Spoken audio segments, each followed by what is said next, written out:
Hi, I'm Tricia Churchill, and I'm the teacher librarian at El Sereno Middle School. What was it like to be on strike for 6 days? Exhausting.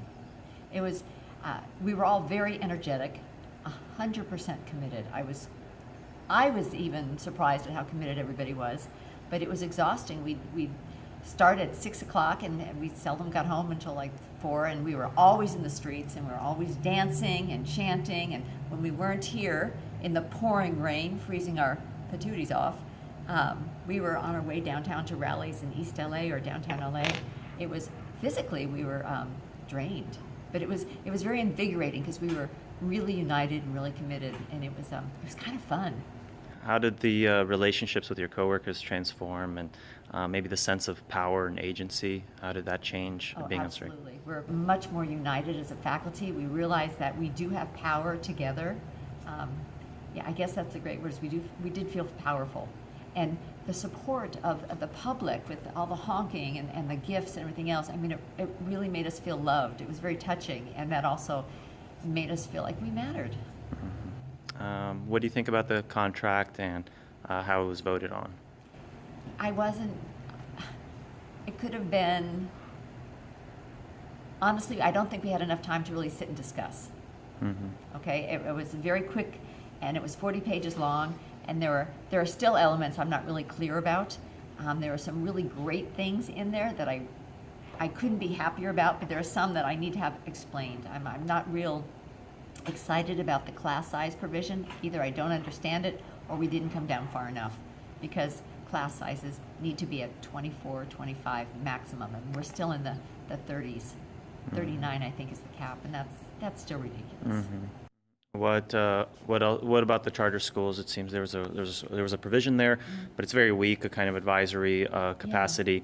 It seems toothless. Toothless, yeah. It seems toothless, but we'll see. You know, they must have a bigger plan, but just on the surface, it seems toothless. But I would like to see what it develops into. It could be great.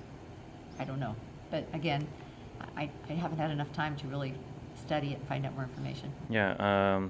Another teacher here told me that this school was a no vote on the contract. Mm-hmm. Do you want to talk about that? Well, it was the class size issue. That was number one for us because we have classes here. I was just with the class today of 8th graders, and there were 46 of them. And that's just crazy. That our class periods are only 45 minutes long, so do the math, that's less than a minute per child. And, we don't feel we can really effectively provide instruction.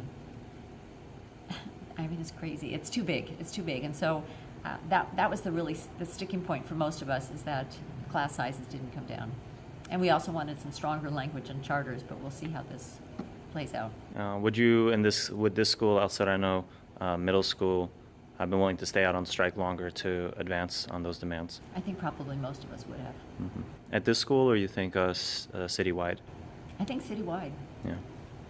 I know there are a lot of people really anxious to get back, but, well, I don't know. I really can't speak for others, but I know in this part of town, we really want smaller class sizes. What's it like to be back to school this week? It's great to see the kids, and they've all had our back. It's really nice to see how congratulatory they are, but they're glad to be back. They were bored being home, but we're kind of exhausted, so it's been pretty low key today. And do you have a message to your fellow teachers who were on strike with you this past week? Thank you.